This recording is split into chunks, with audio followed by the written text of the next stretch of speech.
What's up, everybody? I'm James. Welcome to Mechanical Mayhem. So we have intel from PGI on Mechwarrior 5 Clan's website for the new DLC, the Ghost Bear DLC Flash Storm. I wasn't expecting some intel just yet, so I wasn't expecting to do this video, which is why I'm just doing it as an image, so you can run this in the background and just listen while you're doing whatever you're doing. I recommend checking out the website yourself if you haven't yet. So we have a release date and free update intel. So, pretty cool. For release date, they have pushed the game back, or at least the DLC back, a couple of weeks more or less. They wanted a little bit more time to polish it, and I'm okay with that. I respect that. So May 7th, really not pushed back that far. Just a couple of weeks, I guess, in the grand scheme of things. So May 7th in the evening, for me it's 8 p.m. Eastern Standard Time. For some people it'll be early May 8th. Looking forward to that. Definitely will be streaming my first playthrough of the DLC, so that'll be fun. As far as free update details go, May 7th the DLC drops. May 8th is when the free updates happen, which is interesting. So the Mech Lab usability overhaul is going to be a part of this. So, seeing more what you're doing, overhauling the engine that you're using if you want to, stuff like that. Making it easier to access certain things more quickly.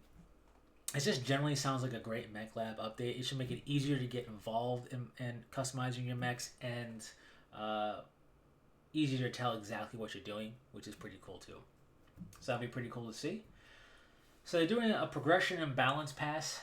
The way they are talking about it is they're rebalancing the weapons and everything. We'll see how that feels. But they're also adjusting Smoke Jaguar progression to incorporate some of the Omnipod and Mech unlocks from Trials of War to better positions in the progression. And I guess what they mean by that is they're taking a look at what we can unlock or how much experience we get, I suppose. I don't know. But it'll be interesting to see what that is. The battle grid is getting an improvement. Basically, now with this update, the battle grid will pause the game in single player mode. It'll be operate in pause mode, allowing you to make more complex decisions and more proactive decisions and not just purely reactionary decisions. You can, with a button press, toggle it into real-time mode again. And I like that because right now all I really use it for is telling my allies to either go repair somewhere or all move somewhere real quick to get out of dodge, really far away or something, or move really far forward, and not so much in a really more proactive manner. So that should be pretty fun. You're going to get more gamepad options if that's how you play. It'll be more akin to Mechwarrior 5 Mercenaries, so if you've done that, then you'll know how that is. The Trials of War DLC is now fully integrated. It'll cease to be referred to as a free DLC and just be part of the main game.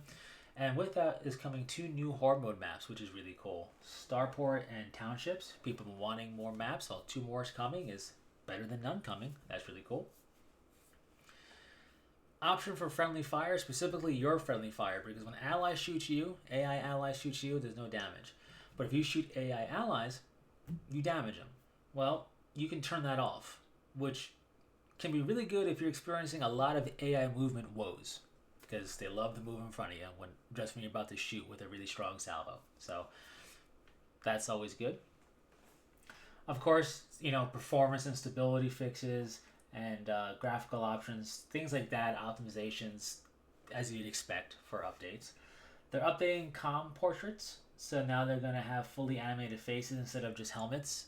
I like the helmets, but hey, I get it. They're also re-recording some audio banter for some of the characters, which is interesting. I didn't expect that. The digital extras for the 16 original Omni Mechs will now feature full video dioramas, which sounds really cool. Looking forward to checking that out. And early access to modding will be tested on May 20th. I'm really looking forward to seeing the modding happen because I want an enhanced zoom so bad. Anyways, with that said, the last thing to touch upon is what they give us as kind of information, which we kind of expected one of these, but it's nice to see it, written out. So retroactive content. So Ghost Bear's purchase. You had the Ghost Bear DLC. What does this mean? Well, this means in the Smoke Jaguar campaign, you will have access to the 4 new Omni-Mechs and the 4 new Battle Mechs, as well as the Battle Mech Lab update in the Smoke Jaguar campaign. We kind of expected this, but really cool to see it written out. That'll make a playthrough of that again a lot of fun. I'll be looking forward to doing that after getting my claws sunk into the DLC itself. And something that I think is really cool is DLC sharing.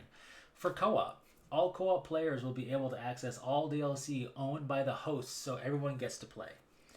I like this. It sounds a little risky perhaps because, hey, if you don't want to buy the stuff but you just have the game, you can play with me in co-op and you can use everything as long as you're playing with me as a host. Sure, there's some risk in that, but I think it's really cool because it's like a try before you buy scenario in earnest in terms of DLC and stuff. So if you really like it, you can get it after that, right? I don't know. I think it's cool. In any case, really cool intel. Looking forward to this DLC. What are your thoughts on the DLC? Share it in the comment section. Thanks so much for taking the time to click on this and let it run while you're doing whatever you're doing. I can't wait. I have it wishlisted.